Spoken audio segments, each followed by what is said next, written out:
کیا عورتیں پردے میں رہ کر بائک چلا سکتی ہیں؟ محمد بشیر حیدرآباد سے۔ شادی کرنے کے لیے لڑکی کا پڑھا لکھا ہونا ضروری ہے یا نہیں؟ نہیں، اب تک جتنی شادیاں کائنات میں ہوئی ہیں، اب خواتین میں ایجوکیشن تو اب شروع ہوئی ہے، عصری تعلیم کی بات کر رہا ہوں۔ البتہ تعلیم کا ہونا ضروری اس معنی میں نہیں کہ جاہل لڑکی کی شادی نہیں ہو سکتی۔ شادی تو ایجاب و قبول کا نام ہے، مرد ہو اور عورت ہو شادی ہو جاتی ہے، شریعت میں وہ ہو جائے گی، لیکن گھر آگے چلتا نہیں ہے اگر تعلیم نہ ہو۔ تو اب تعلیم کسے کہتے ہیں؟ تعلیم کا مطلب یہ صرف یہ نہیں ہے کہ میڈیکل کالج کی میڈیکل سائنس کی تعلیم یا میتھمیٹکس کی تعلیم۔ تعلیم کا مطلب یہ ہے کہ زندگی گزارنے کے لیے جو بنیادی علوم ہیں وہ اس کے پاس ہونے چاہیے۔ ان میں گھرداری سب سے پہلے ہے، اس کو پتا ہو، دینی تعلیم تو سب سے پہلے، شوہر کے حقوق کیا ہیں، طہارت کے حکام کیا ہیں، غسل کے حکام کیا ہیں، ساس سسر کے ساتھ کیسے مجھے شریعت کیا کہتی ہے، اپنے بڑوں کے ساتھ کیسے معاملہ رکھنا چاہیے، اور شوہر کے میرے اوپر کیا حقوق ہیں، میرے شوہر کے اوپر کیا حقوق ہیں، دونوں کو حقوق پتہ ہونے چاہیے۔ اس طرح کی جو بیسک نالج ہے، جس کے لیے حضرت مولانا اشرف علی تھانوی رحمہ اللہ تعالی نے بہشتی زیور نامی کتاب لکھی، وہ خواتین ہی کے لیے لکھی تھی تاکہ خواتین اس کو پڑھیں اور اپنی لائف کو سدھاریں، سیدھا کریں۔ اس میں طہارت کے حکام، صفائی ستھرائی، بہت جو گھرداری کے لیے جو چیزیں چاہیے وہ اس میں انہوں نے لکھی ہوئی۔ تو جامع الرشید نے اس کو آسان کر کے چھاپا ہے تسہیل بہشتی زیور کے نام سے، وہ پڑھ لی جائے۔ اتنی تعلیم تو ضروری ہے سب کے۔ نبی صلی اللہ علیہ وسلم نے فرمایا طلب العلم فریضۃ علی کل مسلم و مسلمہ، ہر مسلمان مرد اور عورت پہ علم حاصل کرنا فرض ہے۔ تو علماء کہتے ہیں کچھ بیسک علوم ہیں وہ تو سب پہ فرض ہے، آگے پھر ڈیٹیل میں جب جائیں گے تو جو جس شعبے سے متعلق ہے پھر اس میں اس شعبے میں کی علوم حاصل کرنا ضروری ہے۔ آپ تاجر ہیں تو پھر تجارت کے شرعی حکام جاننا ضروری ہے آپ کے لیے، تاجر نہیں ہے تو پھر ضروری نہیں ہے۔ تو یہ تو بیسک تعلیم جس کو جو انسان کو انسان بنانے کے لیے ضروری ہے وہ سب کو سیکھنی ضروری ہے، چاہے مرد ہو یا عورت۔ باقی پھر یہ جو عصری تعلیم ہے آج کل کہ میڈیکل کالج میں پڑھنا، تو اگر سوسائٹی میں اس کی ضرورت ہو تو ظاہر ہے میڈیکل کالج میں لڑکیوں کی ضرورت ہے، کیونکہ لڑکیوں کا علاج تو لڑکیاں ہی کریں گی، گائنی میں تو لیڈیز ہی ہوں گی، تو اس میں پھر ایک الگ بحث ہے وہ کہ کتنی خواتین کی ضرورت ہے، کتنی کی نہیں ہے۔ آج کل تو ایک بھیڑ چال ہے، اتنی ڈاکٹرز لڑکیوں کی ضرورت ہے نہیں جتنی ڈاکٹرز لڑکیاں یونیورسٹیوں سے فارغ ہو رہی ہیں، پھر وہ بے روزگار گھوم رہی ہوتی ہیں، تو سارے ان کا پڑھا پڑھایا ضائع جا رہا ہوتا ہے۔ تو بڑے مسائل ہیں۔ تو تعلیم دنیا کی دین کی تعلیم جتنی ضروری ہے وہ تو میں نے بتا دیا، دنیا کی تعلیم میں پہلے سوچنا چاہیے کہ آگے کرنا کیا ہے، اس کے حساب سے آگے پھر تعلیم حاصل کرنی چاہیے۔ اور جو آپ کرنا چاہتی ہیں، کوئی خاتون اگر کرنا چاہتی ہیں تو آگے اس میں آپ کو موقع بھی ملے گا کام کرنے کا کہ نہیں ملے گا، اس میں اتنے وسائل ہیں، اتنے ذرائع ہیں بھی کہ نہیں ہے، ورنہ پھر وقت برباد ہوتا ہے اور کچھ بھی حاصل نہیں ہوتا، ڈپریشن میں جاتی ہیں۔ پھر دوسری بات یہ کہ رشتہ بھی پھر دیکھنا چاہیے۔ اب آپ نے پڑھ لکھ لیا، آپ نے پی ایچ ڈی کر لی، رشتے آج کل میٹرک پاس بھی نہیں مل رہے، لڑکوں میں تو ہے ہی نہیں، تو پھر وہ شادی نہیں صحیح طرح جوڑ کی نہیں ہوتی۔ لڑکی ڈبل ایم اے ہوتی ہے اور وہ لڑکا 8ویں سے بھاگا ہوا ہوتا ہے، نکاح پھر ہم نہیں پڑھانا ہوتا ہے، ہم خود خون کے آنسو رو رہے ہوتے ہیں، یار کدھر کس کا نکاح کس سے پڑھا رہے ہیں۔ تو بس ایک بھیڑ چال ہے، بس چل رہے ہیں۔ تو خود فیصلہ کریں کہ کیا پڑھنا ہے کیا نہیں پڑھنا۔ میں تو ایک شرعی حکم بتا سکتا ہوں۔ راجہ انڈیا سے، کیا چائنا مہندی لگانے سے غسل ہو جاتا ہے؟ دیکھیں، مہندی کوئی بھی ہو یا کلر کوئی بھی ہو تو اس کا ایک فارمولہ یاد رکھیں، اسے آپ کاغذ پہ لگائیں اور پھر اسے اتار لیں جب خشک ہو جائے۔ جو کلر اس کا ہو، اس کلر کے اوپر آپ نے پانی کا قطرہ ٹپکایا، اگر وہ پانی کا قطرہ نیچے کاغذ میں جذب ہو جاتا ہے تو اس کا مطلب اس سے پانی جا رہا ہے، اور اگر وہ جذب نہیں ہوتا، اوپر ہی رہتا ہے، تو اس کا مطلب بھئی یہ پلاسٹک کی طرح تہ جم گئی ہے، اس میں پانی نہیں جا رہا۔ تو یہ تجربہ کر کے آپ کو اندازہ ہو جائے گا کہ اس مہندی سے غسل ہوگا یا نہیں ہوگا۔ اچھا بھائی، ہم اپنے والد صاحب کے اچھا راول پنڈی سے کسی نے پوچھا، میں حافظ قرآن ہوں اور کسی دیندار خاتون سے شادی کرنا چاہتا ہوں، کہیں رشتہ نہیں ہو رہا اور ہم جہیز بھی نہیں لینا چاہتے، تو اس صورت میں ہم کیا کریں؟ رشتے تلاش کریں، یہی کریں۔ میں نے بھی یہی کیا تھا، مجھے بھی نہیں مل رہا تھا تو میں نے یہی کیا۔ میں نے یہ تو نہیں کہ آس مفتی طارق مسعود پہ اپنا سوال لکھ کے بھیج دیا یا اور کسی بڑے بزرگ کو کہا کہ مجھے رشتہ نہیں مل رہا، بلکہ مجھے پتا تھا کہ وہ بزرگ کو بھی اگر نہیں مل رہا ہوگا تو وہ بھی تلاش جاری رکھیں گے، مجھے بھی نہیں مل رہا تھا تو میں نے بھی تلاش جاری رکھی۔ تو میں دعا کر لیتا ہوں آپ کے لیے، اللہ آپ کو اچھے سا کوئی نیک دیندار رشتہ عطا فرمائے، اور آپ کو بھی اگر آپ دیندار ہیں تو اور اس میں ترقی عطا فرمائے، دیندار نہیں ہیں تو اللہ آپ کو دیندار بنائے۔ کیا عورتیں پردے میں رہ کر بائک چلا سکتی ہیں؟ دیکھیں، کسی بھی کوئی بھی وہ عمل جس میں عورت کی باڈی ایکسپوز ہوتی ہو شریعت میں وہ پسندیدہ کام نہیں۔ تو بائک اگر مکمل پردے میں چلا رہی ہے جائز عمل تو ہے، لیکن بہرحال پسندیدہ کام نہیں۔ تو عام طور پر صحابیات سواری کے لگام خود ان کے ہاتھ میں نہیں ہوتی تھی، وہ پیچھے بیٹھا کرتی تھیں، اونٹ پر جب بیٹھا کرتی تھیں تو ہودج ہوتا تھا، اس کے اندر جا کے بیٹھا کرتی تھیں۔ تو ضرورت بھی نہیں ہے نا.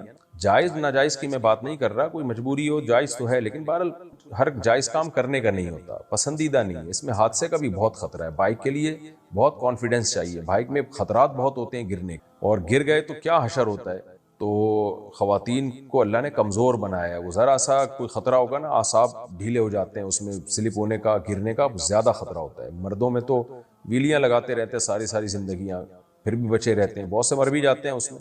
لیکن اللہ نے مرد کو تھوڑا بہادر بنایا ہے, کانفیڈنس دیا اس میں, تو اس میں حادثے کا خطرہ کم ہوتا ہے. اس کے باوجود اتنے مرد بائکوں میں کچل کے مر رہے ہوتے ہیں. آپ دیکھیں, کا ٹانگ ٹوٹا ہوا ہے, سر الگ ہو گیا, ٹانگ ٹوٹی ہوئی ہے, سر الگ ہو گیا. تو خواتین میں تو بہت زیادہ خطرہ ہے اس کا. اس لیے جان کے خوف کی وجہ سے بھی, اور حیا جو کامل درجے کی حیا ہے اس کا تقاضا بھی یہ ہے کہ یہ کام خواتین نہ کریں.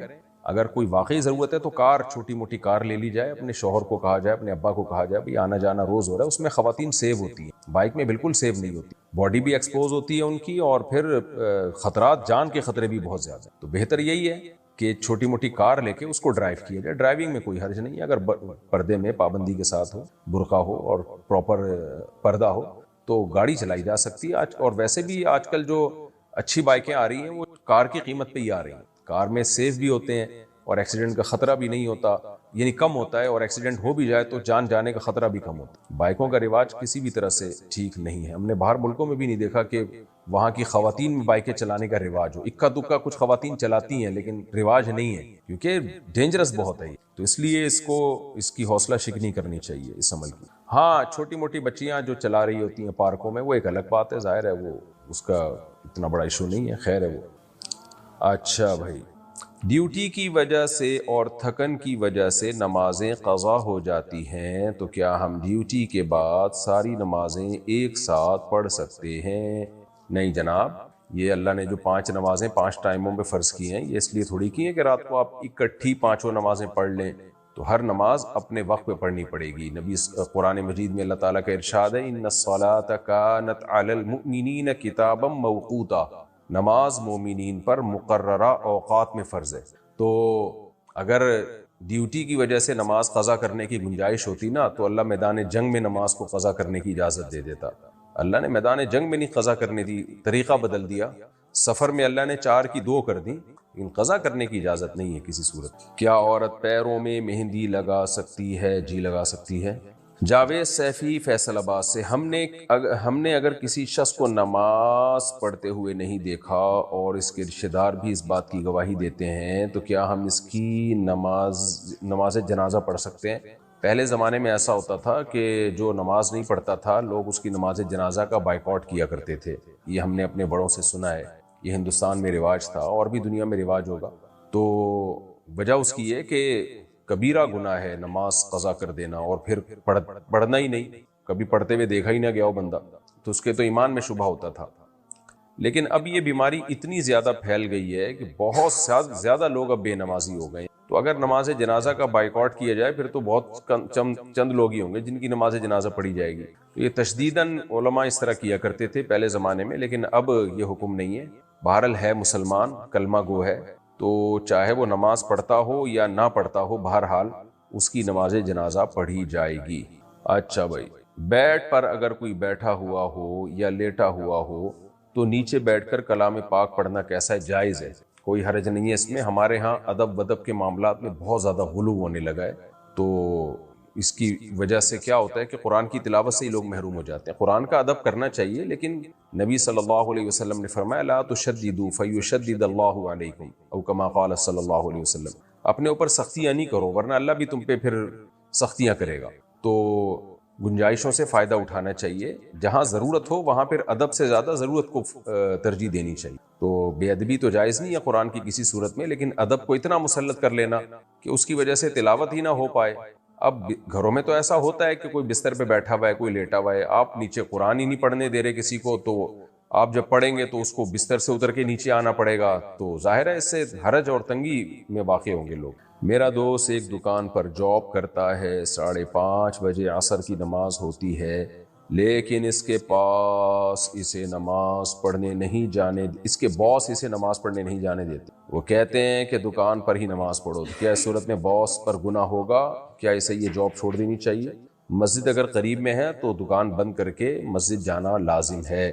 دکان بند کریں نہ کریں، بہرحال مسجد جانا لازم ہے. باس اگر نہیں جانے دیتا تو جاب چھوڑ دینی چاہیے. باس بھی گنہگار ہوگا، کوئی دوسری جاب تلاش کریں. آپ جب تک نہیں ملتی جاب مجبور ہیں، کوئی ایسا نہ ہو گھر میں فاقے پڑھنا شروع ہو جائیں، تو مجبوری میں کریں، استغفار بھی کیا کریں ساتھ ساتھ، اور جیسے ہی کوئی دوسری جاب ملتی ہے فوراً اس کو چھوڑیں، کیونکہ لا صلاۃ لجار المسجد الا فی المسجد. حدیث میں آتا ہے جس کے پڑوس میں مسجد ہو نا تو اس کی نماز مسجد ہی میں قبول ہوتی ہے. مفتی صاحب، مرد کے کفن کے 3 کپڑے اور عورت کے کفن کے 5 کپڑوں کے بارے میں کوئی صحیح حدیث ہے تو بتا دیجئے.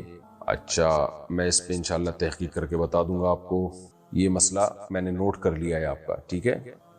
محمد رمضان جھنگ سے، ذکر کس وقت کیا جائے، فجر کی نماز سے پہلے یا بعد میں؟ دیکھیں، فجر کی نماز کے بعد ذکر کرنا زیادہ افضل ہے، کیونکہ نبی صلی اللہ علیہ وسلم کی صحیح حدیث ہے کہ جس نے فجر کے بعد اللہ یعنی کا ذکر کیا اور اشراق تک ذکر میں مشغول رہا اور پھر اس کے بعد اشراق پڑھی اس نے، تو اس کو ایک حج عمرے کا ثواب ملتا. تو اس لیے افضل یہی ہے کہ فجر کی نماز کے بعد ذکر کیا. بہرحال کسی کو ٹائم کا ایشو ہو تو ذکر نہ کرنے سے بہتر ہے پہلے کر لے، کوئی مسئلہ نہیں. پہلی رکعت میں قراءت نہ کرے اور سجدہ سہو کر لے تو نماز ہو جائے گی. امام اگر پہلی رکعت میں قراءت نہ کرے، اگر امام نے سورہ فاتحہ پڑھی، قراءت کرنا بھول گیا اور بھولے سے رکوع میں چلا گیا، تو رکوع میں اگر یاد آیا تو واپس لوٹ جائے اور قراءت کرے اور آخر میں سجدہ سہو کر لے. لیکن اگر رکوع میں بھی یاد نہیں آیا امام کو تو پھر سجدہ سہو کر لے گا تو نماز ادا ہو جائے گی. انڈیا سے کسی نے پوچھا ہے ٹینشن کی بیماری کے لیے کیا کرنا چاہیے. ٹینشن کی بیماری 2 طرح سے ہوتی ہے، ایک روحانی اور ایک جسمانی. روحانی کا مطلب یہ ہے کہ آپ نے کسی غم کو ضرورت سے زیادہ مسلط کر لیا اپنے اوپر، آپ میں صبر ہے ہی نہیں، آپ دنیا کو مسافر خانہ سمجھتے ہی نہیں ہو، آپ میں دنیا کی لالچ ہے، حب دنیا ہے، لہذا چھوٹے چھوٹے غم کو آپ بہت زیادہ بڑھا لیتے ہو. یہ وہ ٹینشن ہے جو کافروں میں بہت زیادہ پائی جاتی ہے، اسی کی وجہ سے وہ خودکشیاں کرتے ہیں اور ڈپریشن میں جاتے ہیں. یہ والی ٹینشن مسلمان کو نہیں ہوتی، کیونکہ مسلمان کو پتہ ہے بھائی دنیا مسافر خانہ ہے، یہاں خوشیاں بھی آتی ہیں، غم بھی آتے ہیں. غموں میں ہمیں صبر سکھایا گیا ہے، ہمیں یہ دعا سکھائی گئی ہے، انا للہ و انا الیہ راجعون. ہم اللہ ہی کے لیے ہیں، ہم نے اللہ ہی کی طرف لوٹ کر جانا ہے. اور نبی صلی اللہ علیہ وسلم نے فرمایا عجبا لامر المؤمن ان امرہ کلہ لہ خیر ان اصابتہ سراء شکر فکان خیر اللہ وَإِنْ أَصَابَتْهُ ضَرَّاءُ صَبَرَ فَكَانَ خَيْرًا لَهُ وَلَيْسَ ذَلِكَ إِلَّا لِلْمُؤْمِنِ. مومن کو جب خوشی پہنچتی ہے شکر ادا کرتا ہے تو بھی ثواب ملتا ہے، غم پہنچتا ہے صبر کرتا ہے تو بھی ثواب ملتا ہے. دونوں صورتوں میں درجات ہی بلند ہوتے ہیں، اور یہ اللہ نے پیکج صرف مومن کو دیا ہے. تو مسلمان کے لیے تو صبر بہت بڑی نیکی ہے، لہذا وہ ڈپریشن اور میں نہیں جاتا. تو یہ تو یعنی ڈپریشن کی یہ قسم وہ ہے جو صرف بے دینوں کو ہوتی ہے، بے صبروں کو ہوتی ہے. لیکن اسٹریس اور ڈپریشن کی ایک قسم یہ بھی ہے کہ انسان بہرحال گوشت پوست کا بنا ہوا انسان ہے، بعض دفعہ دل کمزور بہت ہوتا ہے. آپ جیسے بوڑھے لوگ جلدی ٹینشن میں آ جاتے ہیں، بچے ڈر جاتے ہیں جلدی. اب بچے جو جلدی ڈر جاتے ہیں تو اس کی وجہ یہ تو نہیں ہوتی کہ ان میں دنیا یعنی وہ دنیا کی لالچ ہے یا ہوس ہے، یا بوڑھے آدمی جلدی ڈر جاتا ہے، وجہ اس کی ہے کہ دل کمزور ہوتا ہے، اعصاب کمزور ہو جاتے ہیں. تو اس کا حل یہ ہے کہ جسمانی صحت کا خیال کیا جائے. تو جسمانی صحت ٹھیک ہوگی تو آپ کے لیے ٹینشن کو برداشت کرنا آسان ہوگا. جسمانی صحت خراب ہوگی تو ٹینشن چھوٹی سی بھی آپ کو بڑی لگے گی، کیونکہ آپ کے اعصاب اور پٹھوں میں طاقت ہی نہیں ہے. تو اس میں پھر کیا ہوتا ہے، آپ کے دماغ کے جو کیمیکل ہیں آگے پیچھے ہونے لگتے ہیں، پھر آپ ڈاکٹروں کے پاس جاتے ہو، سائیکیٹرسٹ جو ہیں پھر آپ کو میڈیسن دیتے ہیں وہ کیمیکل کا توازن اس کو بیلنس لانے کے. تو ٹینشن کی یہ والی قسم کا علاج ڈاکٹروں کے پاس ہے، یہ علماء کا شعبہ نہیں ہے. علماء پہلی والی ٹینشن کا علاج کرتے ہیں جو بے صبری کی وجہ سے آتی ہے، دنیا کی محبت کی وجہ سے آتی ہے، دنیا کو مسافر خانہ نہ سمجھنے کی وجہ سے آتی ہے، اور جو دماغی کیمیکل آگے پیچھے ہو جائیں اس کی وجہ سے جو ڈپریشن اور اسٹریس میں انسان جاتا ہے. اس قسم کی ٹینشن کا علاج یہ سائیکیٹرسٹ کے پاس ہوتا ہے، ڈاکٹروں کے پاس ہوتا ہے. تو اگر کوئی یہ والی ٹینشن ہے تو آپ کو چاہیے کہ آپ ڈاکٹر کے پاس جائیں، وہ آپ کو میڈیسن دے گا، تو آپ کے جو کیمیکل آگے پیچھے ہو گئے ہیں ان کی سیٹنگ پلک پانا لے کے ان کو سیٹ کر دے گا، تو یہ علاج ہو جاتا ہے. اچھا، اس میں ہمارے ہاں بڑی مصیبت یہ ہے کہ بچوں کو اس طرح کی کوئی اسٹریس ہو، ڈپریشن میں ہو، اور ان کو پھر اس خوف کی وجہ سے کچھ نظر آنے لگتا ہے تو فوراً عاملوں کے پاس لے جا کے ان بچوں کی اور اپنی زندگیاں برباد کر دیتے. عامل ایک نمبر کے بے شرم بے غیرت ہوتے ہیں، وہ جا کے بتا دیتے ہیں، ان کو خوف تو ہے ہی نہیں خدا کا، وہ بتا دیتے ہیں اس پہ چڑیل ہے، اس پہ جن ہے، اس پہ بھوت ہے، اس پہ فلانا ہے، اس پہ ڈمکانا، بنیان سونگتے ہیں وہ۔ تو آپ تجربہ کر کے دیکھ لیں، عامل ہی کا اپنا بنیان چوری کر کے اس کو سنگھا دیں، اس کو بھی کہے گا کہ جنات آئے ہوئے۔ تو اس لیے جو ہے وہ عاملوں کے چکر میں پڑیں گے تو، اور پھر وہ مسئلہ پیچیدہ ہوتا چلا جاتا ہے۔ تو شروع میں ہی ڈاکٹر کے پاس چلے جاتے ہیں نا تو اس مصیبت میں نہ پڑتے، شروع میں ہی ٹھیک ہو جاتے۔ تو لوگوں نے کیس بگاڑ دیے ہوتے ہیں، پھر وہ ڈاکٹروں سے بھی نہیں سمجھتا ہے کیس۔ تو اس لیے عاملوں کے چکر سے اپنے آپ کو بچائیں۔ کوئی بھی ایسا جن چڑیل بھوت نظر آ رہے ہیں تو جا کے سیدھا سیدھا ڈاکٹر کو دکھائیں، انشاءاللہ ٹھیک ہو جائے گا۔ اکثر یہ چیزیں ڈپریشن کی وجہ سے ہوتی ہیں۔ اور رقیہ کرنا ہے تو سنت رقیہ، سورہ فلق سورہ ناس پڑھ کے خود ہی بچے پہ دم کر لیا کریں، آیت الکرسی پڑھ کے خود ہی اپنے بچے پہ دم کر لیا کریں، عاملوں کے پاس نہ لے کے، نہ کسی شف کے پاس اور نہ کسی عامل کے پاس۔ اچھا میرے بھائی، مجھے کسی نے بتایا کہ سورہ 3 پڑھنے سے ڈیلیوری میں آسانی ہوتی ہے، رہنمائی فرمائیں۔ میرے علم میں کوئی ایسی دلیل نہیں ہے کہ سورہ 3 پڑھنے سے ڈیلیوری میں آسانی ہوتی ہے۔ اللہ تعالیٰ سے بس 2 رکعت پڑھ کے دعا مانگنی چاہیے۔ مسز وجاہت، میں نے سورہ بقرہ شادی سے پہلے سن کر یاد کی تھی، شادی کے بعد مصروفیت کی وجہ سے بھول گئی، کیا اس کا بہت زیادہ گناہ ہوگا؟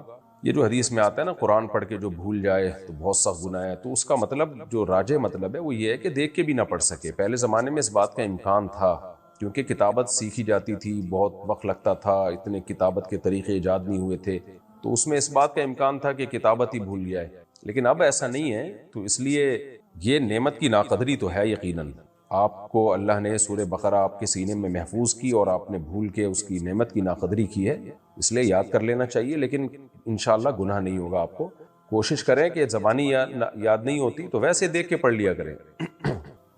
ہم نے اپنے والد صاحب کے ایصال ثواب کے لیے مسجد کے اوقات کا بورڈ لگایا ہے اور نیچے سید عبد الخالق پوسٹ میں لکھوایا ہے، کیا اس طرح لکھنے سے ثواب میں کوئی کمی بیشی ہوگی؟ اس کا کیا حکم ہے؟ بھائی بس دل کی نیت کافی ہے، والد کے ایصال ثواب کے لیے نمازوں کے اوقات کا بورڈ لگا لیا تو بس دل میں نیت کافی ہے، اس میں لکھنا کہ یہ فلانے کے ایصال ثواب کے لیے، تو یہ کیا ضرورت ہے اس کی؟ اللہ تعالیٰ کو تو معلوم ہے نا، تو اللہ تعالیٰ کو معلوم ہے، بس اس میں نیت کافی ہے، تو اس تکلف کی ضرورت نہیں ہے۔ ثواب میں نہ کمی ہوگی نہ بیشی ہوگی، تو لیکن اس تکلف سے دور رہنا چاہیے، بس دل میں نیت کر لی کافی ہے۔ تو میرا خیال ہے نام ہٹا لیں آپ وہاں سے۔ منگیتر کی فون میں رکھنا کیسا ہے اور وہ اس کو دیکھے بھی نہیں؟ غلط ہے، کیوں رکھ رہے ہو فون میں؟ جب دیکھنا ہی نہیں ہے تو رکھنے کا فائدہ کیا، اور اگر دیکھنا ہے تو غلط ہے، ناجائز ہے، اس لیے آپ شادی کر کے منگیتر ہی کو رکھ لیں، یہ زیادہ بہتر ہے، آپ شادی کر لیں، فوٹوؤں کے سہارے نہ جئیں۔